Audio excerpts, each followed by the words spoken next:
हिंदू धर्म में छठ पूजा का विशेष महत्व है। यह पर्व 4 दिनों तक चलता है। पंचांग के अनुसार छठ पूजा का यह पावन पर्व हर साल कार्तिक मास में शुक्ल पक्ष की षष्ठी तिथि को मनाया जाता है। यह व्रत संतान की लंबी उम्र, उत्तम स्वास्थ्य और उज्जवल भविष्य की कामना के लिए रखा जाता है। यह सबसे कठिन व्रतों में से एक माना जाता है। 36 घंटों तक कठिन नियमों का पालन करते हुए इस व्रत को रखा जाता है। छठ पूजा का व्रत रखने वाले लोग 24 घंटों से अधिक समय तक निर्जल उपवास रखते हैं। छठ पर्व का मुख्य व्रत षष्ठी तिथि को रखा जाता है, लेकिन यह पर्व चतुर्थी से आरंभ होकर सप्तमी तिथि को प्रातः सूर्योदय के समय अर्घ्य देने के बाद समाप्त होता है। 4 दिनों तक चलने वाले इस पर्व की शुरुआत इस साल कब से हो रही है, आइए जानते हैं। लेकिन उससे पहले वीडियो को लाइक अवश्य कर दीजिए। इस साल कार्तिक मास के शुक्ल पक्ष की षष्ठी तिथि की शुरुआत 18 नवंबर दिन शनिवार को सुबह 9:18 से हो रही है। इस तिथि का समापन अगले दिन 19 नवंबर दिन रविवार को सुबह 7:23 पर होगा। उदया तिथि के अनुसार छठ पूजा 19 नवंबर को होगी। कब है नहाय खाए 2023 में, ध्यान से सुनिए। लोक आस्था का यह महापर्व 4 दिन तक चलता है। इसका पहला दिन नहाय खाए से होता है। इस साल नहाय खाए 17 नवंबर को है। इस दिन सूर्योदय 6:45 पर होगा, वहीं सूर्यास्त शाम 5:27 पर होगा। खरना 2023 की तारीख कब है?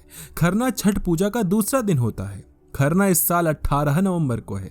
इस दिन का सूर्योदय सुबह 6:46 पर और सूर्यास्त शाम 5:26 पर होगा। छठ पूजा 2023 पर संध्या अर्घ्य का समय क्या है, वो ध्यान से सुनिए। छठ पूजा का तीसरा दिन संध्या अर्घ्य का होता है। इस दिन छठ पर्व की मुख्य पूजा की जाती है। इस दिन व्रती घाट पर आते हैं और डूबते सूर्य को अर्घ्य देते हैं। इस साल छठ पूजा का संध्या अर्घ्य 19 नवंबर को दिया जाएगा। 19 नवंबर को सूर्यास्त का समय 5:26 पर होगा। चौथा दिन यानी सप्तमी तिथि छठ महापर्व का अंतिम दिन होता है। इस दिन उगते सूर्य को अर्घ्य दिया जाता है और व्रत का पालन होता है।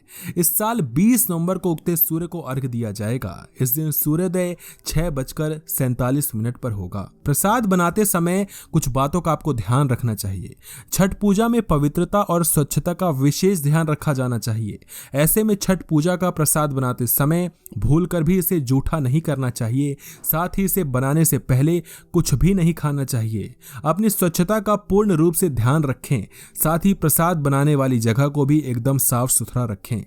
छठ पूजा में इन बातों का भी आपको ध्यान रखना चाहिए। ध्यान रहे कि छठ पूजा का प्रसाद बनाते समय चांदी, स्टील और प्लास्टिक के बर्तनों का इस्तेमाल नहीं करना चाहिए। इसके स्थान पर मिट्टी के चूल्हे और बर्तनों का ही इस्तेमाल करना शुभ माना जाता है। और सुनिए कि छठ पर्व पूजा के दौरान व्रत रह रहे साधक को सूर्य देव को अर्घ्य देने से पहले किसी चीज का सेवन नहीं करना चाहिए। साथ ही व्रत करने वाले साधक को इस दौरान जमीन पर सोना चाहिए। इसके साथ ही छठ पूजा से करीब 10 दिन पहले से ही अरवा चावल और सेंधा नमक का ही इस्तेमाल करना चाहिए। हाथ जोड़ के रिक्वेस्ट है कि इस वीडियो को जितना हो सके उतना शेयर कर दीजिए ताकि लोग इस गलती को करने से बच पाएं। वीडियो अच्छी लगी हो तो वीडियो को लाइक कीजिएगा। धन्यवाद।